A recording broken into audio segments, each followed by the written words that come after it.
Welcome to Goal Setting for Results. Today we're going to talk about how to set effective goals and to make them work for us and for the team members that work for us.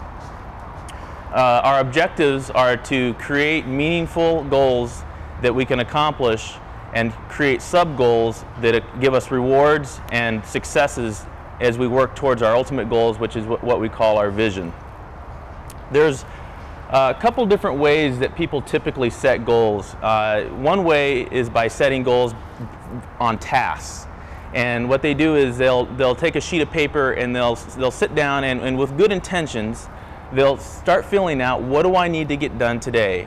Or what do I need to get done this week? Or what does my Monday look like, my Tuesday, Wednesday, Thursday, Friday look like? And with good intentions, they map out what they think is a good plan for success for themselves to make sure that they can get all the things they need to get done throughout the week, throughout the month, throughout the year.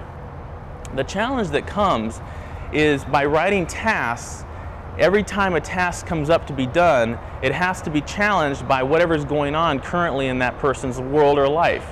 And what we know is consistent is change in our life. And so we're always getting hit with different things throughout the day.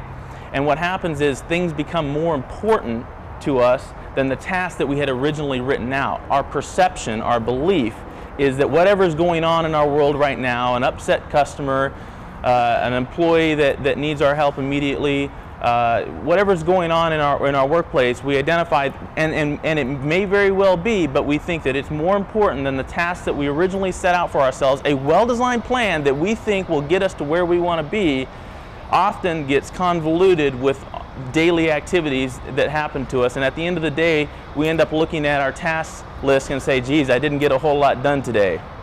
And as humans, we see it as ineffective, and if we see something being ineffective, what do we typically do? We stop doing it, right? Because we're not going to continue to do something that doesn't work. Our mind won't allow us to do that. Our mind wants to maintain sanity, so we stop doing what doesn't work for us. The other way that people will goal set is big picture goal setting. And they'll paint a beautiful picture of what they want, and they'll write affirmations. And they'll create a vision of what the end result is.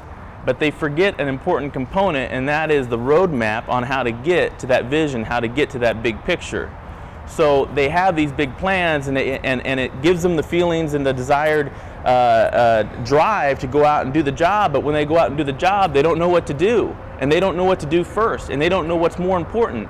And they also get sucked in to the daily activities throughout the day, and they end up going this direction and that direction, and they end up getting labeled typically the flavor of the month. We've all heard that, haven't we?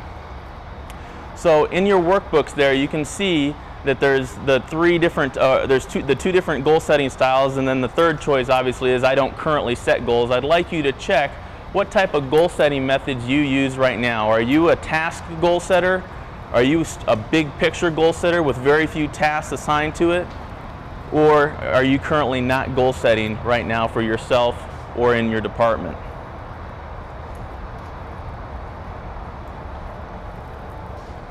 You know, goals are an essential part of success in an organization. Entrepreneur Magazine just announced that the #1 thing for a business to succeed is goal setting. And the former CEO of Citibank had a quote. He said, "The person who figures out how to harness the collective genius of the people in his or her organization is going to blow the competition away." Did you know that less than 5% of the population actually goal sets? Can you imagine the advantage that gives to the 5% that does goal set? Why do you typically see the upper echelon up in those single-digit percentages? It's no secret, they're goal setting. They have a picture and they have a plan on how they're going to get there. And we're going to talk about 9 steps today on how we're going to be able to effectively goal set. And we're going to learn how to do that, and then we're going to go out and we're going to teach others how to do this as well. So what we need to do, if you turn your pages to step #1, we need to begin by identifying focus areas. And we can call focus areas overall goals. So in step #1, it's to identify major department focus areas. What this is we're creating a vision. This is an overall goal, an overall objective, and what we're going to do is call this a focus area for the remainder of this workshop. So when I say focus area, I'm talking about an overall goal or objective that you've identified for your department. The principle in this step is a few things are important, most are not.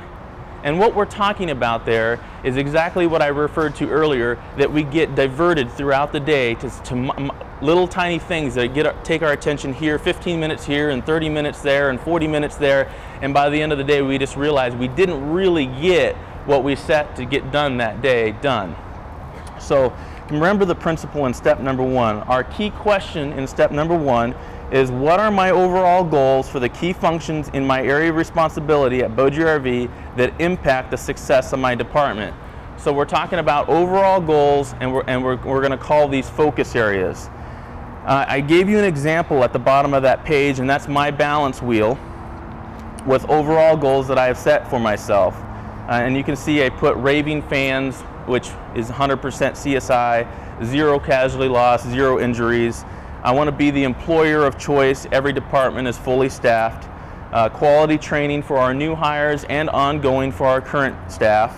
Continual leadership growth.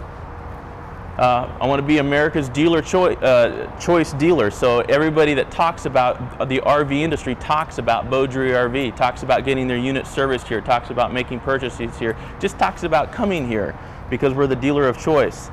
Obviously, as my responsibility is a positive bottom line, so that's one of my overall goals.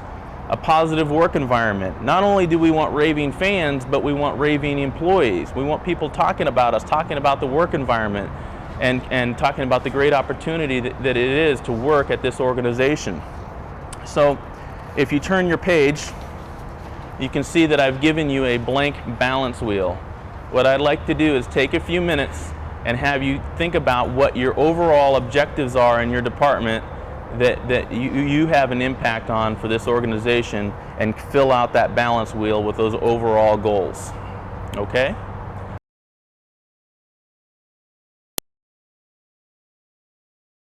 So remember in the very beginning I was talking about getting rid of the fluff and getting rid of the stuff that doesn't really mean anything, and focusing your energy on what really matters. That's what we need to be able to description of your level 10 life in the space below.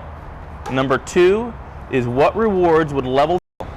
Now for purposes today we're only going to take one and use it as an example. We're not going to do all of them, but you'll be able to do this for all of your focus areas later on. Our principle in this step is, in order to achieve success we must raise our standards. We can only soar as high as our standards are set.